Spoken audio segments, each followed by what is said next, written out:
what's up guys, this is Coach Matt. Today I want to take you through probably the most critical part of RDLing, hinging, deadlifting, which is learning how to control the relationship between your ribcage and your pelvis as you're going through that hinge motion.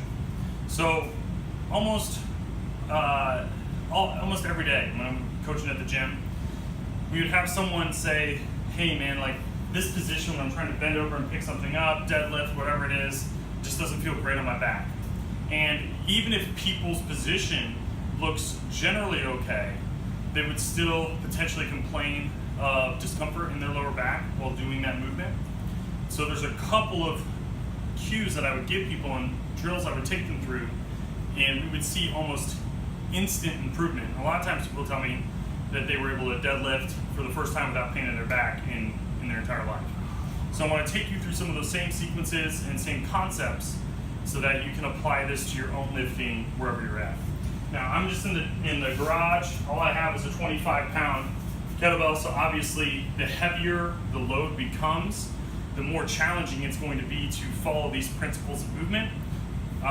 So take that into consideration. You might be able to do this at lighter weights, but then as you get to heavier weights, it's going to be harder to maintain those good positions. So conceptually, what we want to think about for this hinge is start position, finish position, and then the action step in the middle. So for my start position, most people hang out a little bit arched here or too far tucked under. What we want to find is just roll the hips slightly under and bring the rib cage down, which creates a neutral spine and a really engaged core, okay? So if you imagine that your pelvis and your rib cage are two halves of like an Easter egg, like one of those plastic Easter egg shells, you need to get them to line up perfectly if they're gonna snap together, or they never will come back together again, right? So we're gonna find the hips just slightly under for most people, rib cage down. Now I have that neutral position. That's always my setup. I want that to be the start of every rep. And then in the bottom position, I want to see that as I go down into this hinge, my hips are reaching back, my back stays in that relatively same position, my eyes can be slightly forward, okay, looking out. But what's key is, as I go down there, I'm not rolling into it. So almost everyone, when I see them set up, they would go here. Here, okay, unfurl, and they roll the hips back, and then go down. So now their bottom position doesn't look totally terrible, but how we got there was by loading the joints in the lower back first. So instead of loading those joints in the lower back first, I want to be able to drive the hips back, maintaining that tension through the core. That looks totally different than that. And then we also tend to see when people come up from unrolling the back, they tend to tuck the back in more, so you're getting that kind of seesaw action on the lower back, which can cause discomfort over time, especially at heavier weights. So, reviewing those key points, I'm going to set up rib cage over pelvis, so that usually means I need to tuck my tail slightly and drop my rib cage very slightly. I'm going to drive the hips back so that this whole back moves as one unit rather than one segment at a time reaching back. I push the butt back, okay? And then the final piece so I get in that bottom position where I'm not going too low. As soon as the butt goes back, I'm done. I have that solid back position. And then the final piece we really want to make sure we're doing is as we come back up, I'm not lifting my chest, I'm pushing my feet through the floor.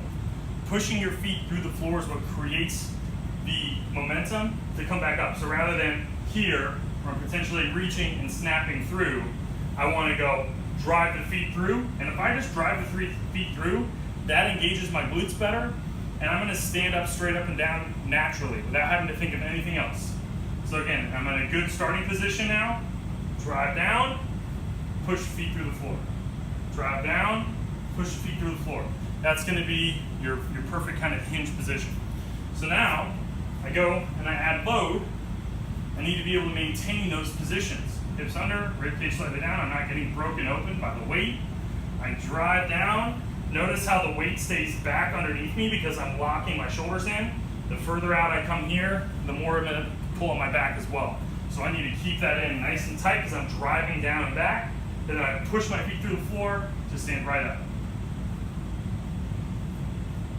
If you're having trouble with any of those pieces, there are drills that we can do to hit each one. The first one I would point you to is this awesome drill where I just start off with my hands behind my back holding a light weight like this kettlebell, because this helps me pin my shoulders back and brace, and it also gives me the target for my hips to drive back through my hands so I can feel that whole motion happening together rather than feeling like I'm an arch. Like if I feel arch, I'm gonna feel really broken with this weight behind my back. So it's gonna teach you how to stay nice and engaged and drive through the floor. When you bring the weight in front, if you find that you have your arms slide out too far, a really great drill is to grab something like a slider or a piece of paper or whatever. What do I got here? Here's a slider.